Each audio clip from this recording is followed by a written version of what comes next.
ఓం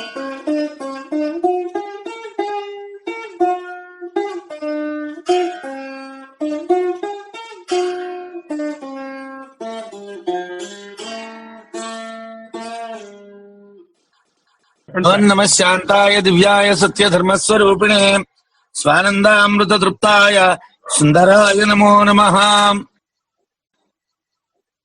ఈరోజు శయన ఏకాదశి అంటే మీకు అందరికీ తెలిసిన విషయమే. ఇది తొలి ఏకాదశి అంటారు. వాస్తవంగా మనం చైత్ర మాసంలో ప్రారంభమైతే ఈ తొలి ఏకాదశి ఏమిటండి అని చాలా మంది ప్రశ్న వేస్తారు. కానీ చాతుర్మాస్య వ్రతారంభానికి ఇది మొదటిది. అలాగే చాతుర్మాస్య వ్రతాన్ని పూర్తి చేయడానికి కార్తీక శుద్ధ ఏకాదశి ఆఖరిది. ఇది ఈ రెండింటికి ఏమిటి ప్రాశస్త్యం అండి అని అంటే, చాతుర్మాస్య వ్రతం ప్రారంభం ఇవాళ, ఆ వేళ చివర 4 మాసాలు. పూర్వకాలంలో సన్యాసులు ఎక్కడ 3 రాత్రులు ఉండకూడదు, ఎక్కడ 3 రోజులకి సంపాదించినటువంటి భిక్ష కూడా సంపాదించుకోకూడదు. సన్యాసులైనటువంటి వాళ్ళు ఏ రోజు భిక్ష ఆ రోజు చేయడం, ఎక్కడో ఊర్లకి దూరంగా ఉండేటువంటి ప్రదేశం, ఊళ్ళోకి వెళ్ళకుండా దూరంగా ఉండే ప్రదేశాల్లో సంచారం చేస్తూ ఉండడం, అలాగే ఒకవేళ ఎక్కడైనా భిక్ష తీసుకున్న తర్వాత ఆ భిక్షను ఎక్కడో జలాలు ఉంటే కడుక్కొని ఆ భిక్షను తినడం, ఇలా వాళ్ళు సాధారణంగా దాన్ని ఏమిటంటారంటే పరివ్రాజకత్వం అంటే తిరగడమే. ఓ చోట ఉండకుండా తిరగాలి. ఎందుకు ఒక చోట ఉండకూడదండి అని అంటే, ఎవరితోని కూడా అనుబంధాలు పెరగకూడదు. నా వాళ్ళు అన్నటువంటి ప్రేమ అభిమానం ఎవరి మీద కలగకూడదు. ఎందుకంటే అవన్నీ తెంపుగా వచ్చాడు. భార్యను తెంచుకున్నాడు, పిల్లల్ని తెంచుకున్నాడు, డబ్బును తెంచుకున్నాడు, అన్నిటినీ వదులుకో వచ్చినటువంటి వాడు మళ్ళీ అన్నిట్లోని మునిగిపోకూడదు. కాబట్టి సన్యాసాశ్రమ స్వీకారం చేసినటువంటి వాళ్ళు అలాగా తిరుగుతూ ఉండడమే చెయ్యాలి. ఎక్కడ ఉండడం కానీ, ఎవరితో అనుబంధం కానీ, ఎవరిని అభిమానించడం కానీ, ద్వేషించడం కానీ ఏదీ చేయకూడదు. కాబట్టి ఈ చాతుర్మాస్యం 4 రోజులు మాత్రం అది కుదరదు సన్యాసికి. ఎందుకంటే పూర్వకాలంలో ఇప్పట్లా రహదారులు లేవు. గ్రామం నుంచి మరో గ్రామానికి వెళ్ళాలంటే బురదతో కూడుకున్నటువంటి గట్ల మీద వెళ్ళాలి. మధ్యని చెరువులు ఉంటాయి, మధ్యని గడ్డలుంటాయి, నదులుంటాయి. ఈ వర్షాకాలంలో వాటిని దాటడం కష్టం. అందుకోసం అని చెప్పి పూర్వ సంప్రదాయంలో ఏమిటంటే, ఈ ఏకాదశి దగ్గర నుంచి కార్తీక శుద్ధ ఏకాదశి అంటే శరత్కాలం ఆశ్వీజంలో వచ్చినప్పటికీ కూడా కార్తీక శుద్ధ ఏకాదశి వరకు, అంటే వర్షాలు పూర్తిగా తగ్గిపోయి భూమి గట్టిపడి వరకు కూడా వాళ్ళు ఒకే చోట ఉండడానికి సన్యాసాశ్రమానికి అనుమతి ఉంది. ఆ ఒక్క చోట వాళ్ళు ఉన్నటువంటి సమయంలో ఏం చెయ్యాలండి అని అంటే, ఉదయం లేచి వాళ్ళ అనుష్ఠానాలు చేసుకొని 12 గంటల వరకు ఎంతవరకు, అప్పుడు వాళ్ళు వీధిలోకి వెళ్ళి భిక్ష ఎవరినైనా అంటే భిక్ష భవతి భిక్షాందేహి అని అడిగి వాళ్ళు వేసినటువంటి భిక్ష తెచ్చుకొని ఎక్కడో దాన్ని తిని, అలాగా ఆ ప్రదేశంలోనే ఏకాంత ప్రదేశంలోనే ఉంటూ సాయం సమయంలో కానీ లేకపోతే మధ్యాహ్నం సమయంలో కానీ వాళ్ళ అనుష్ఠాన కాలం కానిటువంటి సమయంలో ఎవరైనా ఏదైనా విషయం వింటామంటే వాళ్ళకి శ్రవణం చేయిస్తూ ధర్మాన్ని ప్రచారం చేస్తూ 4 నెలలు గడపాలి. ఆ 4 నెలలు అయిపోయిన తర్వాత సీమోల్లంఘనం అనే కార్యక్రమం ఉంటుంది. అంటే ఆ ఊరిని దాటి వెళ్ళిపోవాలి. మళ్ళీ ఆ ఊరు వైపు చూడకూడదు. ఓ చోట చాతుర్మాస్యం చేసిన చోట మళ్ళీ చెయ్యకూడదు. ఎందుకంటే ఆ ఊర్లో చాతుర్మాస్యం మళ్ళీ చేసామనంటే వాళ్ళతో అనుబంధం పెరుగుతుంది. కాబట్టి ఇలాగా బోల్డెని నియమాలు ఉండడం వలన ఈ ఆషాఢ శుద్ధ ఏకాదశి దగ్గర నుంచి కార్తీక శుద్ధ ఏకాదశి వరకు ఉన్నటువంటి సమయాన్ని మన పెద్దలు చాతుర్మాస్య వ్రతం అంటారు. 4 మాసాల వ్రతం. ఈ వ్రతం ప్రారంభం అవుతున్నటువంటి రోజునాడు మనం యాజ్ఞవల్కీయ కాండని ప్రారంభించుకుంటే బాగుంటుంది అని వాళ్ళదే నా మనసు కనిపించింది. వాస్తవంగా ఇవాళ సమీక్ష పూర్తి కాకపోతే రేపు కూడా చెప్పుకోవాలి. కానీ నాకు ఇవాళ ఈ చాతుర్మాస్య వ్రతం దృష్ట్యా ఈ కాండని ప్రారంభిస్తే బాగుంటుంది అన్న అభిప్రాయం కలిగి, మరి మీరందరూ దీన్ని సంతోషంగా స్వీకరిస్తారనుకుంటాను. నేనేమో ఈ విధంగా ఈ రోజుని యాజ్ఞవల్కీయ కాండ 3వ అధ్యాయానికి సంబంధించినటువంటిది ప్రారంభించుకుంటున్నాం. దాంట్లో మొదటి బ్రాహ్మణాన్ని అశ్వల బ్రాహ్మణం అంటారు. 1-2 అధ్యాయాలకు సంబంధించి వంశ బ్రాహ్మణాన్ని చెప్పాము నిన్న. అలాగే 3-4 అధ్యాయాలకు మళ్ళీ వంశ బ్రాహ్మణం ఉంటుంది. 5-6 అధ్యాయాలకు కలిపి వంశ బ్రాహ్మణం ఉంటుంది. ప్రస్తుతం ఇక్కడ యాజ్ఞవల్క్యుడి యొక్క ప్రాధాన్యం ఉన్నటువంటి కాండ కాబట్టి దీన్ని యాజ్ఞవల్కీయ కాండ అంటారు.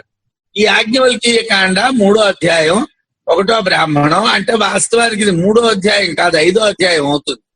ఎందుకంటే శతపథ బ్రాహ్మణం యొక్క పరంపరను చూస్తే 2 అధ్యాయాలు ముందు ఉంటాయి. కానీ భగవత్పాదుల వారు వ్యాఖ్యానం చేసిన దగ్గర నుంచే లెక్కగా తీసుకున్నారు కాబట్టి ఇది 3వ అధ్యాయం అవుతుంది.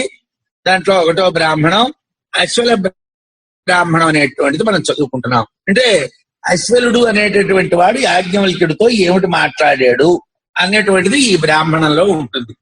అసలు దీనికి ముందరగా జనకోహ వైదేహ అని యాజ్ఞవల్కీయ కాండ ప్రారంభం జరుగుతున్నది. మధుకాండంలోని విషయమే ఈ కాండలో కూడా ఉంటుంది. మధుకాండలో ఏ బ్రహ్మజ్ఞానాన్ని గురించి అయితే చెప్పారో ఆ బ్రహ్మజ్ఞానమే ఉంటుంది. అయితే అక్కడికి పునరుక్తి దోషం రాదా అండి అంటే రాదండి. ఎందుకంటే ఇక్కడ అనేకమైన ఉదాహరణలతోని ఉపమానాలతోని ఆత్మతత్వాన్ని గురించే చెప్తారు. అక్కడ ఉత్తి ఉపదేశం మాత్రమే ఉంటుంది. అక్కడ అనేకమైనటువంటి ఉదాహరణలు యుక్తులు ఏమీ చెప్పరు అక్కడ మధుకాండలో. ఇక్కడ చాలా దృష్టాంతాలను వినియోగించి శాస్త్రోపదేశం దృష్టాంతాలతో కలిపి చేస్తారు కాబట్టి ఆత్మైక్యాన్ని చెప్పడం ఇక్కడ చెప్పిన విధానంలో సులభంగా ఉంటుంది. శ్రాతవ్య మంతవ్య అన్నటువంటి 2వ అధ్యాయం 4వ బ్రాహ్మణ 5వ మంత్రంలో చెప్పినటువంటి దాన్ని వినాలి, ఆలోచించాలి అన్న దాన్ని నిర్ధారణ చేయడానికి శాస్త్ర విషయాన్ని పరిశీలించడానికి ఉదాహరణలతో యాజ్ఞవల్కీయ కాండ ప్రారంభిస్తున్నారు. అంటే మనం శాస్త్ర విషయాలను విన్నటువంటి వాటిని బాగా పరిశీలించాలి, ఉదాహరణలతోని వాటిని పరిశీలించుకోవాలి, అలాగే నిర్ధారణ చేసుకోవాలి. మన గురువు చెప్పినటువంటి దాన్ని మనం 1-2 సార్లు బాగా ఆలోచించి ఇది నేను ఆయన చెప్పినటువంటి దాన్ని అనుసరిస్తున్నానా లేదా అన్నటువంటి దాన్ని మంతవ్య అంటారు. శ్రాతవ్య మంతవ్య అన్నటువంటివి ఏమిటంటే విన్నది శాస్త్రంతో బాగా ముడిపెట్టుకో చూడాలి, తరువాత దాని గురించి ఆలోచించాలి. ఆ విషయాలను ఉదాహరణలతో కూడా ఇక్కడ చెప్తున్నారు అని చెప్పారు. ఇది కథారూప ప్రసంగానికి ప్రయోజనం ఏమిటయ్యా అంటే జ్ఞానం యొక్క గొప్పతనం చెప్పడం లేదా జ్ఞానాన్ని పొందేటువంటి ఉపాయం చెప్పడం. ఎందుకండి ఈ కథల రూపంలో ఎందుకు చెప్తున్నారండి అంటే జ్ఞానం ఇంత గొప్పది అని చెప్పడానికి 1.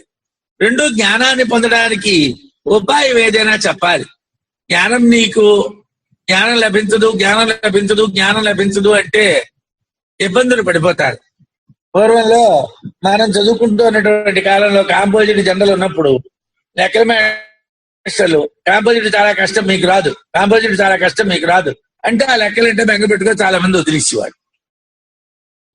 స్కూల్లోని SLC చదివినటువంటి వాళ్ళు ఓ 25-30 మంది ఉంటే ఆ రోజుల్లో ఓ 4-5 కాంపోజిట్, మిగతా వాళ్ళందరూ జనరలే. ఎందుకండి అని అంటే లెక్కలు అమ్మోయి లెక్కలు ఆ కవుది ఈ భాష్యాంతం ఉంటుంది. ఇప్పుడు మన రావు గారు వాళ్ళు చదువుకునేటువంటి వాళ్ళకి వాళ్ళు భాష్యాంతం చదువుకుంటారు అనుకుంటాను.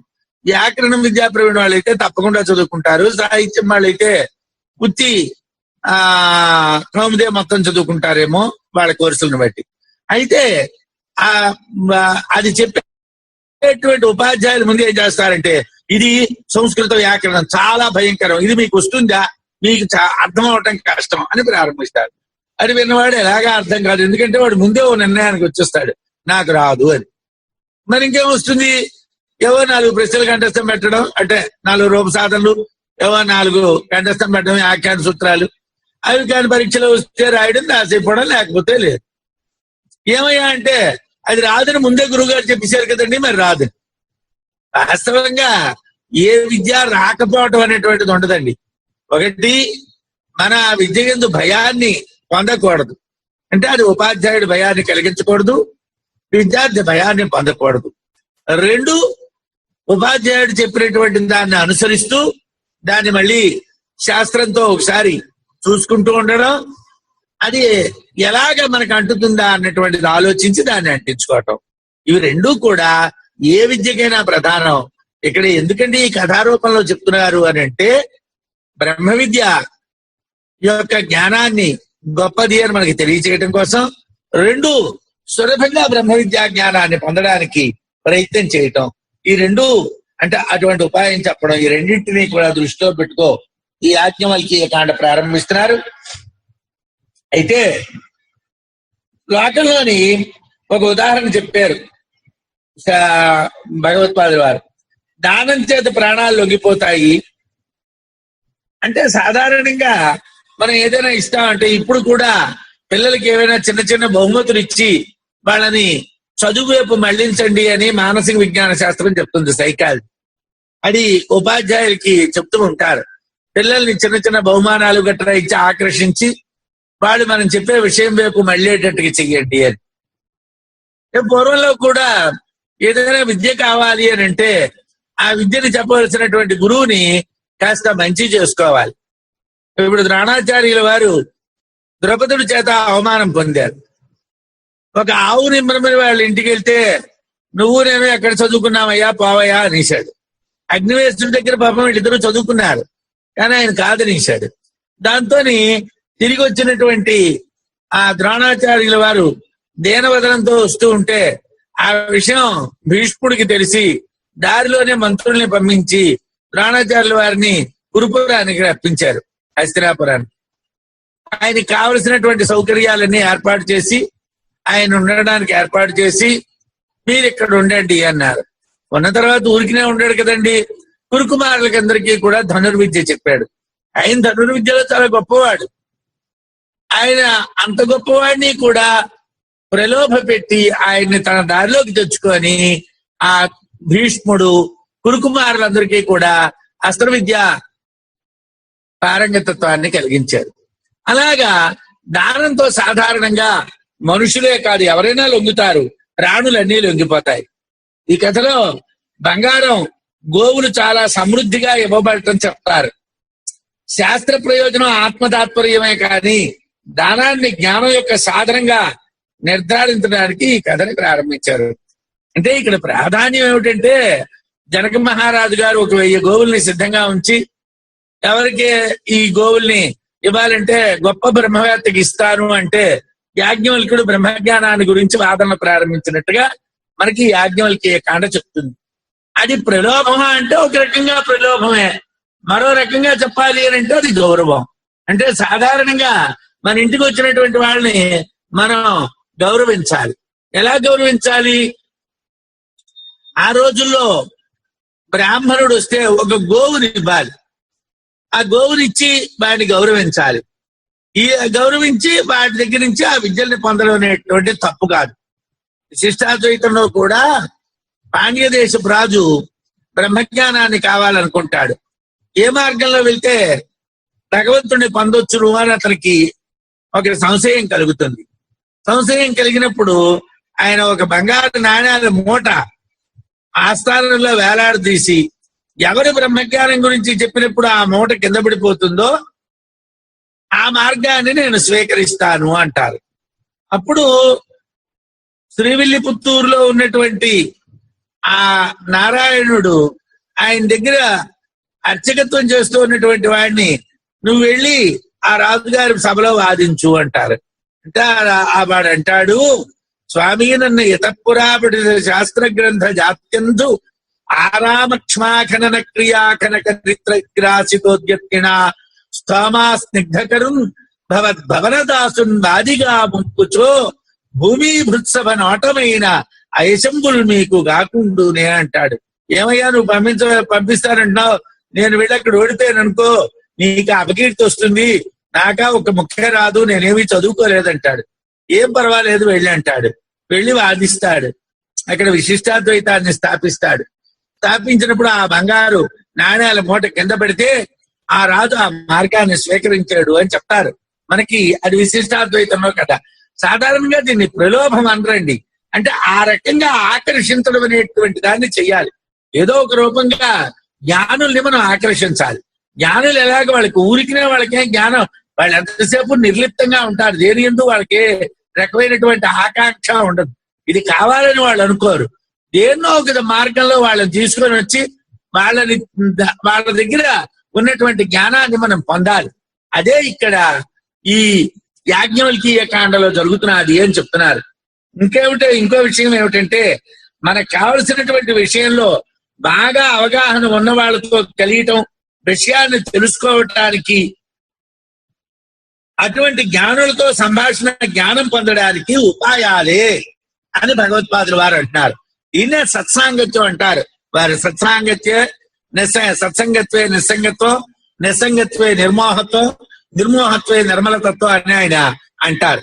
అంటే మనం సత్సంగం బాగా లోతుగా విషయాన్ని తెలిసినటువంటి వాళ్ళ దగ్గర కూర్చొని వాళ్ళతో ఊరికినే మాట్లాడితే చాలండి. వాళ్ళని ఏమండి ఇది కావాలి అది కావాలి చెప్పండి అని అనక్కర్లేదు. వాళ్ళే లౌకిక విషయాలు మాట్లాడరు, ఎంతసేపు జ్ఞానం కోసమే మాట్లాడతారు. వాళ్ళని కడిపామంటే వాళ్ళు ఏదో జ్ఞాన విషయాన్ని చెప్తారు. వాళ్ళ దగ్గర కూర్చుంటే చాలు. జ్ఞానం అనేటువంటిది మనకి అవగాహన ఉన్నటువంటి వాళ్ళ దగ్గర కూర్చుంటే విషయ పరిజ్ఞానం పెరుగుతుంది. ఇది వాదం కోసం కాదండి, ఎవరితోనో వాదించడానికి, ఎవరినో జయించడానికి కాదు, మన జ్ఞానాన్ని పెంచుతుంది. అటువంటి జ్ఞానంతో సంభాషణ చేసామనుకోండి, మన జ్ఞానం పెరుగుతుందండి. వాళ్ళతో మాట్లాడటం, సాధారణంగా మనం ప్రశ్నలు వేయక్కర్లేకుండా వాళ్ళే ఏవో ఒక విషయాలు చెప్తూ ఉంటారండి, గొప్ప గొప్ప విషయాలు చెప్తూ ఉంటారు. అందుగురించే బహుశ్రుతానాం వృద్ధానాం బ్రాహ్మణానాం ఉపాసిత అంటాడు రాముని వాల్మీకి. బహుశ్రుతులైనటువంటి వృద్ధులైనటువంటి బ్రాహ్మణుల్ని రాముడు ఉపాసించేవాడు. రాముడేమో అజ్ఞాని కాడు, వశిష్ఠుడు శిష్యుడు. చిన్నతనంలో యోగవాసిష్ఠుని చెప్పుకున్నవాడు, విశ్వామిత్రుడు వెనకాతలు తిరిగినవాడు, అగస్త్యుడు వెనకాతలు తిరిగినవాడు, భరద్వాజుడు వెనకాతలు తిరిగినవాడు. ఆయనకి తెలియని విషయం లేదు. అయినప్పటికీ కూడా బహుశ్రుతులు అంటే ఒక జన్మలో అన్ని విద్యల్ని, అన్ని విషయాల్ని మనం పట్టుకోలేమండి. ఎన్నో జన్మల నుంచి సంపాదించినటువంటి జ్ఞానంతో ప్రకాశించే వాళ్ళు ఉంటారు, బాగా చదువుకున్నటువంటి వాళ్ళు, అనేక విషయాలు తెలిసిన వాళ్ళు. అలాంటి వాళ్ళతో దగ్గర వెళ్ళి కూర్చొని మనం నమస్కారం చేస్తే వాడు బ్రహ్మజ్ఞానం కోసమే మాట్లాడతాడు. వాడికి మరో నోటంట మనం పొటం పెట్టినా వాడి నోటంట మరో మాట రాదు, బ్రహ్మజ్ఞానం కోసమే వస్తుంది. కాబట్టి అలాంటి వాళ్ళ సంభాషణ, అలాంటి వాళ్ళతో కలియటం వల్ల మన జ్ఞానం వృద్ధి పొందుతుంది అంటారు భగవత్పాదులు. అదే మనకి పాదం కాలక్రమేణ అన్నదానికి అర్థం. కాలక్రమంలో ఎలాగండి పాదం పెరుగుతుంది విద్య అంటే, గొప్ప గొప్ప వాళ్ళైనటువంటి వాళ్ళతో మనం సాంగత్యం చేస్తే మన జ్ఞానం పెరుగుతుంది. ఆ విషయంలో ఈ అధ్యాయంలో గట్టిగా చెప్పబడుతున్నది, పండితులతో ప్రత్యక్ష సంబంధం వలన జ్ఞానం వృద్ధి పొందుతుంది అని భగవత్పాదుల వారు అంటారు. పండితులతో కానీ మనం ప్రత్యక్ష సంబంధాన్ని పెట్టుకుంటే, అంటే వీలున్నప్పుడు వాళ్ళ దర్శనం చేయడం, వాళ్ళతో మాట్లాడుతూ ఉండడం, వాళ్ళని ఎంతగా మనం వినియోగించుకుంటూ ఉంటే మన జ్ఞానం అంత పెరుగుతూ ఉంటుంది. ఎందుకంటే వాళ్ళు అనేకమైనటువంటి విషయాలు తెలిసినటువంటి వాళ్ళు కాబట్టి మనకి కలిగే సందేహాల్ని పోగొడుతూ ఉంటారు, మనని సరైనటువంటి మార్గంలో కూడా పెడుతూ ఉంటారని భగవత్పాదుల వారి అవతారికలో చెప్తున్నారు. చెప్తూ సాధారణంగా మన జ్ఞానం అభివృద్ధి చెందడానికి నా దగ్గరే 1000 పుస్తకాలు ఉన్నాయండి, నేను చదివేస్తాను. ఒకసారి ఒక గ్రంథాన్ని చదవడం వలన అవగాహన కలగదండి. దానికోసం మనం ఎవరితో మాట్లాడుతూ ఉన్నప్పుడు వాళ్ళు చెప్పింది వింటే ముందు దాని యొక్క మూలం తెలిస్తే, మౌలికమైనటువంటి రూపం తెలిస్తే, తరువాత దాని యొక్క ఔన్నత్యం అనేటువంటిది మనం తెలుసుకుందికి వీలవుతుందండి. కాబట్టి పుస్తక రూప జ్ఞానం కాకుండా జ్ఞానులైనటువంటి వాళ్ళతో సంబంధం చాలా గొప్పది అని భగవత్పాదుల వారు అంటారు. అందువలన జ్ఞాన ప్రాప్తి ఉపాయాలని చెప్పడానికే ఈ కథని చెప్తున్నారు అని భగవత్పాదుల వారి యొక్క ఉద్దేశం. జనకో హవై వైదేహో బహుదక్షిణేన యజ్ఞేన ఈజే తత్ర కురు పాంచాలానాం బ్రాహ్మణాః అభిసమేతా బభూవుః తస్య జనకస్య వైదేహస్య విజిజ్ఞాసా బభూవ కిం స్విదేశాం బ్రాహ్మణానాం అనూచానతమః ఇతి సగవాం సహస్రం అవరురోధ దశ దశ పాద ఏకైకస్య అస్య ఏకైకస్యాః సురంగయోః ఆబద్ధా బభూవు. ఇది మొదటి మంత్రం అండి. సుమారు మనకు 20 నిమిషాలు అవతారికలో అయిపోయింది. జనకోహ వైదేహ అంటే జనకుడు అని పేరు కలిగినటువంటి విదేహ దేశాలకి రాజైనటువంటి వాడు. ఈ విదేహ దేశాలు అన్నటువంటి పేరు ఎందుకు వచ్చిందంటే సూర్యవంశంలోనే నిమి అనేటువంటి చక్రవర్తి ఉండేవాడండి. ఆయన ఒకసారి యజ్ఞం చెయ్యాలనుకున్నాడు. సూర్యవంశం వాళ్ళకి వశిష్ఠుడు గురువు గారు కాబట్టి గురువు గారితో ఇలా నేను యజ్ఞం చేద్దాం అనుకుంటున్నా అన్నాడు. అంటే వశిష్ఠుడు అన్నాడు, ఇంతకు ముందే నన్ను యజ్ఞం చేస్తాను, నువ్వు ఉండాలి, దాన్ని నడిపించాలి అని ఇంద్రుడు అడిగాడయ్యా. అనుంచి ఇంద్రుడి దగ్గరికి వెళ్ళి అతను యజ్ఞం చేయించుకో వచ్చేసి నీ యజ్ఞం చేయిస్తాను అన్నాడు. అంటే ఆ నిమి తూష్టీం భావంగా ఊరుకున్నాడు. వశిష్ఠుల వారు ఇంద్రుడి దగ్గరికి వెళ్ళి యజ్ఞం జరిపించి వచ్చారు. వచ్చినటువంటి సమయంలో ఆయన వచ్చేసరికల్లా నిమి చక్రవర్తి ఇతర బ్రాహ్మణుల్ని పెట్టి యజ్ఞాన్ని పూర్తి చేసేసాడు. చేసేసి అపభృతం అయిపోయింది. ఆయన విశ్రాంతి తీసుకుంటున్నాడు. ఆయన వాళ్ళ కులగురువు కాబట్టి వచ్చి కోట దగ్గర ఉన్నారు. ఈయన వెళ్ళి ఆయన్ని బాధాభివందనం చేసి తీసుకురావటం కానీ ఆయన గౌరవించడం కానీ ఏమీ చేయలేదు. దాంతో వశిష్ఠుల వారికి కోపం వచ్చి ఈ దేహం వల్ల నీకు అధికారం కలిగింది కాబట్టి ఆ దేహం పోవాలి అని చెప్పించారు. ఆ నిమి కూడా చాలా గొప్పవాడు కాబట్టి శరీరం పోతున్నదేమిటా అని తెలుసుకొని నాకు శరీరం పోవాలని చెప్పించినటువంటి వాడి శరీరం కూడా పోవాలి అన్నాడు. దాంతో వశిష్ఠుల వారికి శరీరం పోయింది. ఆయన మిత్రావరుణుల యొక్క తేజస్సుతో ఊర్వశి యొక్క సంబంధంతో ఒక కుండలో వెంటనే పుట్టేసి శరీరాన్ని ఆయన సంపాదించేసుకున్నారు. ఆయనకి అంత ఇబ్బంది ఏమీ లేదు. ఈ నిమి చక్రవర్తి పోతే రాజ్యం ఎలాగా, ఈయనే వాళ్ళ కులగురువు, మళ్ళీ రాజ్యాన్ని ఎలా నడిపించడం. అప్పుడు ఆయన దేహాన్ని మథనం చేశారు. ఆ మథనం చేస్తే ఆ మథనం నుంచి పుట్టినటువంటి ఇది కాబట్టి మిథిల అని పేరు వచ్చింది. ఆ మిథిలలో వాళ్ళ శరీరం పోయిన శరీరం నుంచి మరో ప్రాణిని ఉత్పన్నం చేశారు కాబట్టి విదేహులు అన్నటువంటి పేరు వచ్చింది. ఆ విధంగా విదేహ రాజ్యము మిథిలా రాజ్యము అని దానికి పేరు. వైదేహ ఆ విదేహ దేశాలకి ప్రభు అయినటువంటి జనక వై జనకుడు అనేటువంటి వాడు బహుదక్షిణేన యజ్ఞేన ఈజే అనేకమైనటువంటి దక్షిణ కలిగినటువంటి యజ్ఞాన్ని చేశాడు అని ఒక అర్థం. బహుదక్షిణ అని పేరు కలిగినటువంటి యజ్ఞం చేశాడు అని ఒక అర్థం. ఇది శాఖాంతర పాఠము అంట శుక్లయజుర్వేదం. శుక్లయజుర్వేదంలో బహుదక్షిణ అని పేరు కలిగినటువంటి యజ్ఞం లేదు. ఇతర శాఖల్లో బహుదక్షిణ అనే పేరు కలిగిన యజ్ఞం ఉన్నది.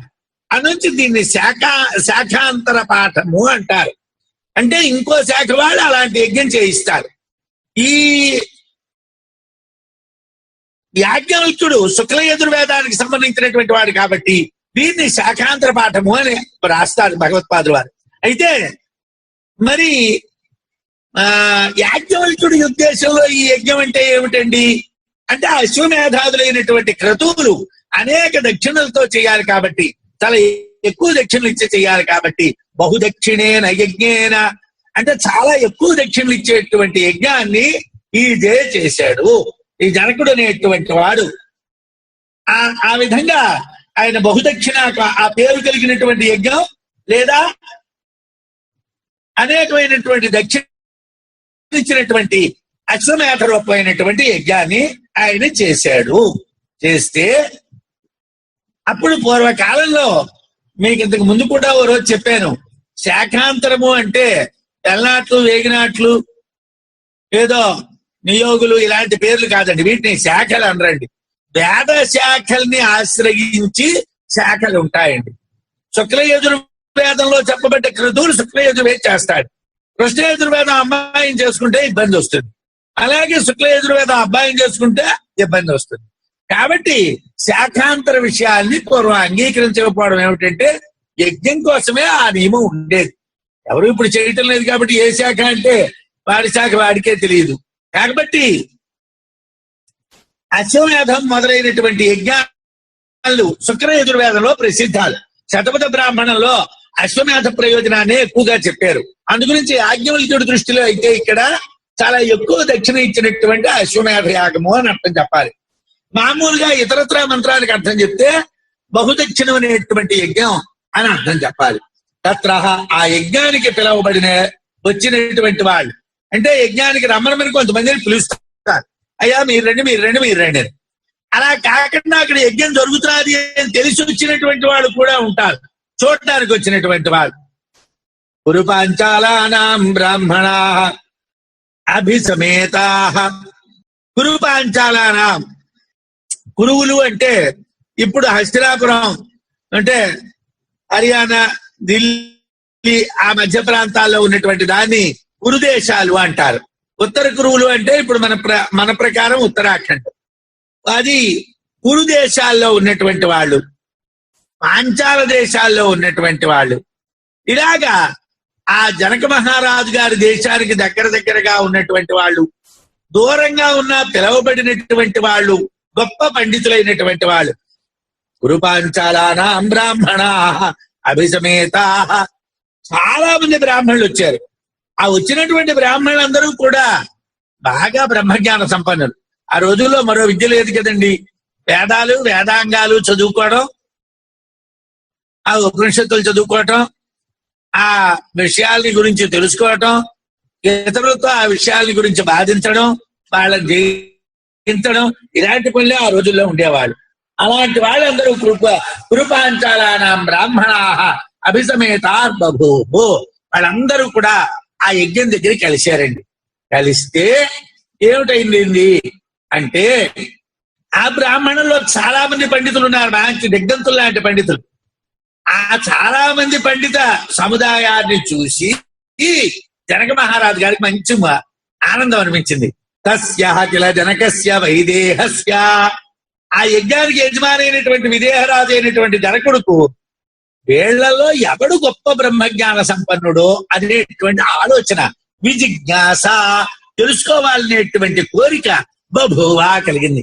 వీళ్లలో ఎవడు బాగా బ్రహ్మజ్ఞానాన్ని కలవాడు అని తెలుసుకోవాలని కోరిక కలిగింది. ఎలాగా ఎవండి మీరు ఎవరు బాగా చదువుకున్నారో అని అడుగుతారా? అడగరు. దానికి ఏదైనా ఒక చిన్న ఎత్తుగడ వెయ్యాలి. ఆ రాజుగారు ఏం చేశారంటే, ఆయన క్షత్రియుడు ప్రభువు కదండి, ఏ విధంగా తెలుసుకోవాలి వీళ్ళ గురించి? యస్విద్, వీళ్ళల్లో ఎవడో కదా ఏషాం బ్రాహ్మణానాం, ఈ బ్రాహ్మణుల సమూహంలో అనూచానతమః, గొప్పగా ప్రవచనం చేయగలిగిన వాడు. అంటే చదువుకున్న వాడు కొంతమంది ఉంటారు కానీ చెప్పలేరు. బాగా చెప్పవడం వచ్చినటువంటి వాడు చదువుకోకపోతే ఏమీ చెప్పలేడు. ఉపాధ్యాయుడికి 2 గుణాలు ఉండాలి. ఒకటి, వాడు బాగా చదువుకోవాలి. 2, అవతల వాడికి అర్థమయ్యేటట్టుగా చెప్పగలగాలి. ఈ 2 ఉన్నటువంటి వాడే ఉపాధ్యాయుడిగా పనికొస్తాడు. పూర్వకాలంలో అమృత హస్తాలే నీవాడు, ఆయుర్వేదం వైద్యం చేసేటువంటి వాళ్ళు ఆయన చెయ్యి సారంరా, అతని చేతితో మందిస్తే బతికేస్తాడు అనేవాడు. అంటే ఏమిటి? వాస్తవంగా మందు ఎవడైనా ఇస్తాడు, ఆ మందు అందరూ ఇచ్చేదే. కానీ అతడి యొక్క హస్తం అమృత హస్తం కాబట్టి అతడి చేతితో మందు తీసుకుంటే బతికేస్తాడు. అలాగే ఉపాధ్యాయ వృత్తిలో కూడా అందరూ ఉపాధ్యాయులుగా అంటే కొంత ఇబ్బంది ఉంటుంది. ఈ కాలం ఆ మాట అనకూడదు. కానీ ప్రవచనకర్తలమే అందరూ ప్రవచనాలు చెప్తా ఉంటాం. ఎలాగా అంటే అది అవతల వాడికి అవగాహన అవ్వాలి. ఒకవేళ వాడికి అవగాహన కానిటువంటిది లేదా అవగాహన అవుతూ ఉన్నప్పుడు కలిగేటువంటి సందేహాన్ని తీర్చగలిగినంత జ్ఞానం వీడుకుంటారు. జ్ఞానం వీడి దగ్గర అధికంగా ఉండాలి.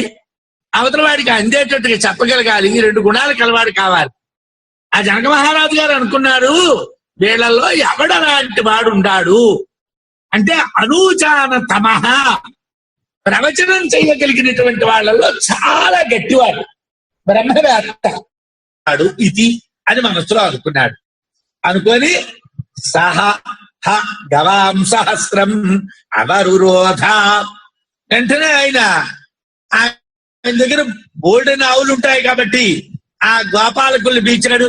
బ్రహ్మాండమైనటువంటివి, ఇంకా మొట్టమొదట గర్భాన్ని ధరించినటువంటివి, మొట్టమొదటి ఈత కలిగినటువంటివి, మంచి బ్రహ్మాండమైనటువంటి ఆవుల్ని 1000 ఆవుల్ని తెచ్చాడు. ఆ 1000 ఆవుల్ని కూడా సాలల్లో కట్టమన్నాడు. అన్ని చిన్నవే, మంచి వయస్సులో ఉన్నటువంటివే. అతడు ప్రవచన సమర్థుల్లో ఎవడు గొప్పవాడో తెలుసుకోవటానికి గవాం సహస్రం 1000 గోవుల్ని, చిన్న వయస్సులో ఉన్నటువంటి వాటిని అవరురోధ గోశాలలో దానం చేయడానికి సిద్ధంగా ఉంచాడు. వాళ్ళందరినీ పిలిచాడు. ఇదిగో ఇలాంటి ఆవులు ఉండాలి, అవన్నీ రెడీ చేయండి అంటే మహారాజు గారి ఆజ్ఞ. రెడీగా అక్కడ ఉంచారు. ఎప్పుడు ఆయన ఊ అంటే అప్పుడు ఎవరికి ఇస్తామంటే వాళ్ళకి తోలియడానికి ఉంచితే, ఆ గోవుల్లో ఏం ప్రత్యేక లక్షణం ఉన్నదండి అని అంటే, బంగారం ఫలం అంటారు. అంటే ఇప్పుడు తులాలని వాడినట్టుగా పూర్వకాలంలో అదొక మెజర్మెంట్, తూనిక. ఆ ఫలంలో 4వ వంతుని పాదము అంటారు. మనం పావుతులం అన్నట్టుగా పాదం అంటారు.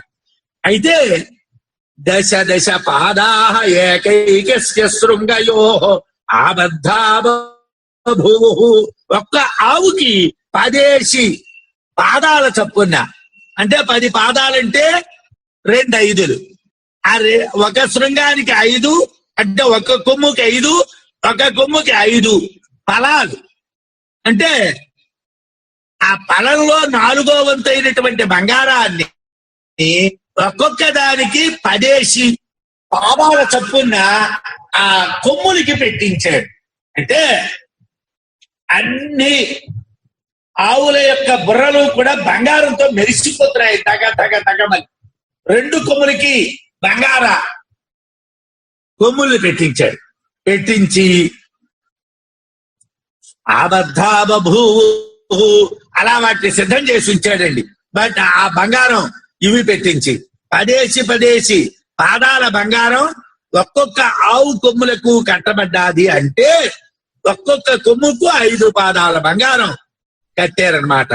2 కొమ్ములు కలిపి 10 పాదాలు అవి అలా కట్టారండి. కట్టి ఏమండి సిద్ధంగా ఉంచాడు. అంటే జనక మహారాజు గారు ఆవుల్ని ఇవ్వడానికి సిద్ధంగా ఉన్నాడు. ఆవుల్ని రెడీ చేసి ఉంచాడు. బ్రాహ్మణులందరూ అక్కడ ఉన్నారు. ఇప్పుడు ఆయన ప్రశ్న వేస్తున్నాడు.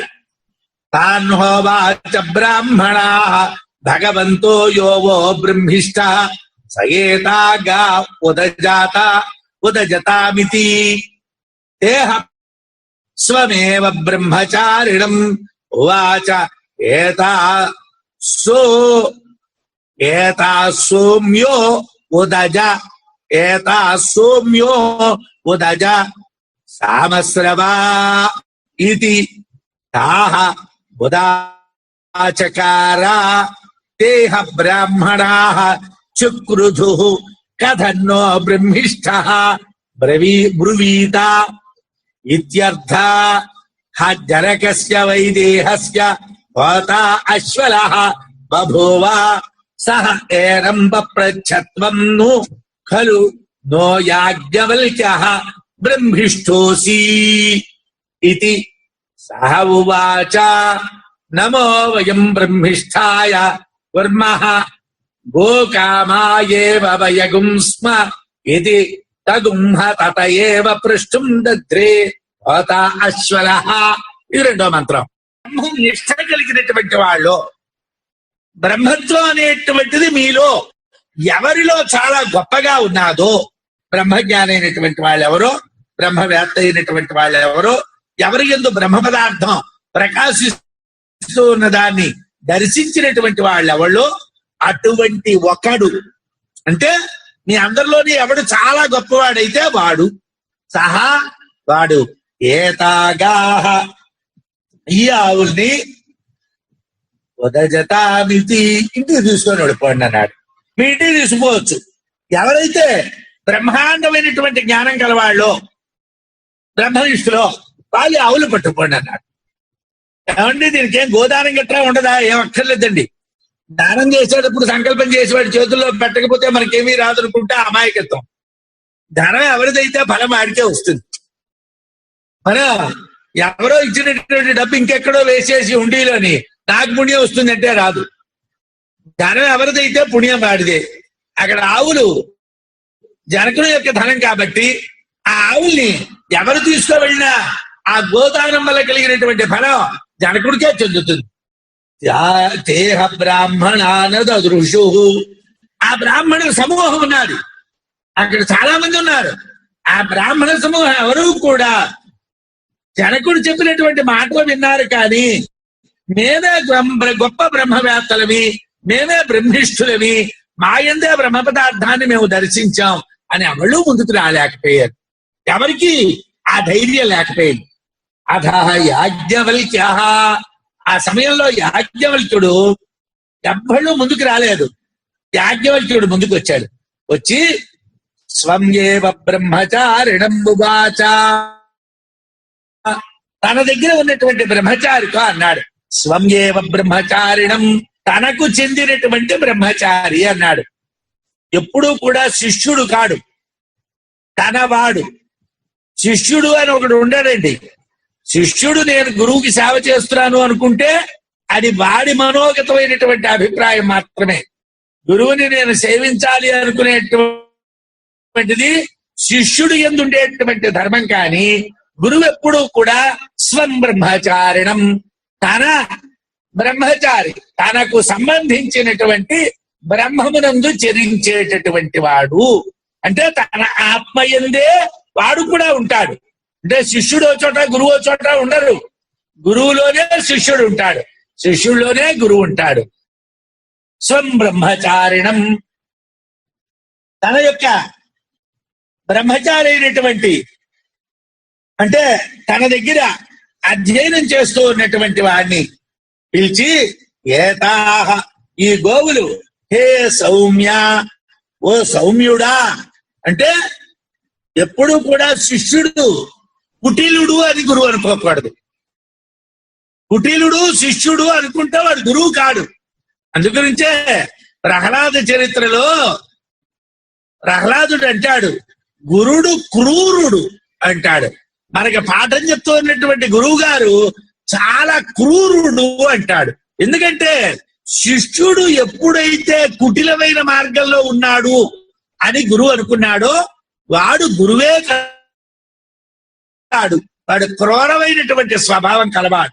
ఆ శిష్యుడితో, ఏ సౌమ్య, ఓ సౌమ్యుడా, ఓ దాజా, ఈ గోవుల్ని మన ఇంటికి పట్టుకుపో అన్నాడు. మన ఆశ్రమానికి ఈ గోవుల్ని కోరి, ఓ దాజా సామశ్రవ ఇది. వాడు సామశ్రవుడు, అంటే సామవేద మంత్రాన్ని నేర్చుకుంటూ ఉన్నటువంటి వాడు. సామవేదం శ్రవణం చేస్తున్నాడు. సామశ్రవ అంటే సామవేదాన్ని శ్రవణం చేసేవాడా. ఇక్కడ దీర్ఘప్లుతాన్ని చెప్పారు మంత్రంలో. 3 అన్న అంకి ఉంటుంది. దీర్ఘప్లుతం అంటారు దాన్ని. ప్లుతం, ద్విప్లుతం, దీర్ఘప్లుతం. అంటే చాలాసేపు, హే సౌమ్య, చాలాసేపు అన్నాడు. ఓ సౌమ్యుడా, సామశ్రవ, ఓ సామవేద అధ్యయనం చేస్తూ ఉన్నవాడా. అంటే అవండి, యాజ్ఞవల్క్యుడు యజుర్వేదం కదండి, ఆయన సామవేదం అంటారేమిటండి అన్నారు. వాస్తవానికి యాజ్ఞవల్క్యుడు కాలానికి ఈ విభాగం ఉండదు. అయినా లోకల్లో మనం ఇప్పుడు వేసేటువంటి సామాన్యమైన ప్రశ్న, ఆయనేమో శుక్ల యజుర్వేద పండితుడు, శిష్యుడు సామవేదాలాగండి అంటే, యాజ్ఞవల్క్యుడు వాస్తవానికి శుక్ల యజుర్వేదాన్ని సూర్యుడి నుంచి పొందాడు. విద్యార్థికి సామ చెప్తున్నాడు అంటే ఆయనకి సామవేదం యజుర్వేదం కూడా అందుబాటులో ఉన్నాయి. అదే కాకుండా సామంలో రుక్కులు ఉంటాయి కాబట్టి అథర్వ వేదం అనేటువంటిది ఋగ్గు వేద, యజుర్వేద, సామవేదాలు మూడింటిలోనే ఉంటుంది. కాబట్టి యాజ్ఞవల్క్యుడు 4 వేదాలు తెలిసిన వాడు, ఆయన ఒక వేదం తెలిసిన వాడు కాడు. ఈ విధంగా ఆయన తన బ్రహ్మచారి కంటే తన శిష్యుడికి చెప్తే, ఆ శిష్యుడు ఉదాచకార ఆవుల్ని గురువు గారి ఆశ్రమానికి తీసుకుపోయాడు. తోలుకోడిపోయాడు 1000 ఆవుల్ని. అయితే ఎవరు గొప్ప బ్రహ్మిష్టో అతడికి గోవుల్ని తీసుకుని వెళ్ళండి అంటే యాజ్ఞవల్క్యుడు గోవుల్ని పట్టుకుపోయాడు కదండి. నేనే బ్రహ్మవేత్తని అని తెలియజేశాడు కదా. దేహ బ్రాహ్మణ చుక్రుధు. అక్కడున్న బ్రాహ్మణులకు కోపం వచ్చింది. ఏమిటి వీడే బ్రహ్మిష్టామని అవడం కావా? మిగిలిన బ్రాహ్మణులు అందరూ కోపం వచ్చింది. కథన్న బ్రహ్మిష్ట బ్రువీత. మేము ఒక్కొక్కరివే బ్రహ్మవేత్తలం అయితే వీడొక్కడే బ్రహ్మవేత్త, వీడొక్కడే బ్రహ్మిష్ఠుడా, వీడికే ఆత్మజ్ఞానం ఉందా, నాకెవరికీ లేదా అని అనుకుంటున్నారు ఆ బ్రాహ్మణులు. అదా జనకస్య వైదేహస్య హోత అశ్వరో బభువ. అప్పుడు అక్కడ విదేహరాజు గారైనటువంటి జనకుడి యొక్క యజ్ఞానికి హోతగా ఉన్నటువంటి వాడు అశ్వలుడు అని ఒక ఆయన ఉన్నాడు. సహ ఏనంబ ప్రచ్ఛ. ఆ అశ్వలుడు ఏనం అంటే యాజ్ఞవల్క్యుణ్ణి అడుగుతున్నాడు. ఏమిటని అడిగాడు? త్వన్నో ఖలునో యాజ్ఞవల్క్య బ్రహ్మిష్టోసి ఇది. ఓ యాజ్ఞవల్క్య, మాలో నువ్వేనా గొప్ప బ్రహ్మవేత్తవి, బ్రహ్మిష్ఠివి అని దీర్ఘంగా, ఇక్కడ కూడా దీర్ఘప్లతమే. బ్రహ్మిష్టోసి, నువ్వేనా బ్రహ్మిష్ఠివి, నువ్వు అక్కడివేనా బ్రహ్మిష్ఠివి, మిగతా వాళ్ళెవరు బ్రహ్మిష్ఠులు కారా, బ్రహ్మజ్ఞాన సంపన్నులు కారా అని అడిగాడు. ఇక్కడ దీర్ఘప్లుత స్వరం ఎందుకంటే ధిక్కారాన్ని చెప్తుంది. నువ్వేనా అంటే ఏమిట్రా, నువ్వు తప్పించి కవడు లేరా అని వాడు ధిక్కరించడం. అశ్వలుడు నేను బ్రహ్మజ్ఞాన సంపన్నుణ్ణి, బ్రహ్మిష్ఠిని అనే గర్వం కలవాడు. మరోటి ఏమిటంటే రాజుగారి ఆశ్రయంలో ఉన్నటువంటి వాడు, అక్కడ యజ్ఞానికి ఘాతగా ఉన్నటువంటి వాడు. కాబట్టి గొప్ప గర్వంగా ధిక్కార స్వరంతో యాజ్ఞవల్క్యుణ్ణి అడిగాడు. అడిగితే సహ ఉవాచ, యాజ్ఞవల్క్యుల వారు అంటున్నారు, నమో వయం బ్రహ్మిష్ఠాయ కుర్మః. మేం బ్రహ్మిష్ఠులైనటువంటి వాళ్ళకి, బ్రహ్మజ్ఞానంలో ఉన్నటువంటి వాళ్ళకి, బ్రహ్మమునందే ఉన్నటువంటి వాళ్ళకి నమస్కారం చేస్తాం. మేము బ్రహ్మిష్ఠులు అని అనలేదు, మేము అటువంటి జ్ఞాన సంపన్నులకి నమస్కారం చేస్తాం. బ్రహ్మిష్ఠి అయినటువంటి వాడు ఎవడూ కూడా నాకు నమస్కారం చేయండి అని అడగడండి. లేదా వీడు అని భేదభావం ఉన్నప్పుడు వాడు బ్రహ్మిష్ఠే కాడు. బ్రహ్మజ్ఞాన సంపన్నుడైనటువంటి వాడు, బ్రహ్మవేత్త అయినటువంటి వాడు నాకు దండం పెట్టండి అని అడిగాడంటే, నాకు పాదపూజ చెయ్యండి అన్నాడంటే వాడు బ్రహ్మిష్ఠ ఎలాగవుతాడండి? వాడు బ్రహ్మజ్ఞాన సంపన్నుడు ఎలాగవుతాడండి? సర్వత్రా వ్యాపించి ఉన్నటువంటి ఆత్మ వాడిలోని కూడా ఉన్నది అని తెలిసినటువంటి వాడు, అద్వితీయమైనటువంటి అఖండమైనటువంటి ఆత్మను తెలిసినటువంటి వాడు, వాడు అందరిలోనే ఆత్మనే చూస్తాడు. కాబట్టి ఆ యాజ్ఞవల్క్యుల వారు అశ్వరుడితో అన్నారు, మేము బ్రహ్మిష్ఠులైనటువంటి వాళ్ళకి, బ్రహ్మమునందు ఉన్నటువంటి వాళ్ళకి, బ్రహ్మవేత్తలకి నమస్కారం చేస్తాము. కుర్మ ఇది, మేము నమస్కారం చేస్తాం. గోకామాయేవ వయం స్మ ఇది. ఇప్పటికైతే మేము గోకాములం మాత్రమే, అంటే ఆవులు కావాలి, ఆవుల్ని కోరుకునేటువంటి వాళ్ళ మాత్రమే. బ్రహ్మతయేవ ప్రష్టుం దధ్రే హోత అశ్వల. అప్పుడు అక్కడ హోతగా ఉన్నటువంటి అశ్వలుడు ఆ యాజ్ఞవల్క్యుడిని ప్రశ్నించడానికి నిశ్చయించుకున్నాడు. ప్రష్టుం దధ్రే తతయేవ. ఈ మాటలు విన్న తర్వాత వీడిని ప్రశ్నలు వేసి ఓడించాలి అన్నటువంటి ఆలోచన అశ్వలుడికి వచ్చి వాడు ఆ నిశ్చయానికి వచ్చి ప్రశ్న వేస్తున్నాడు. స్వస్తి.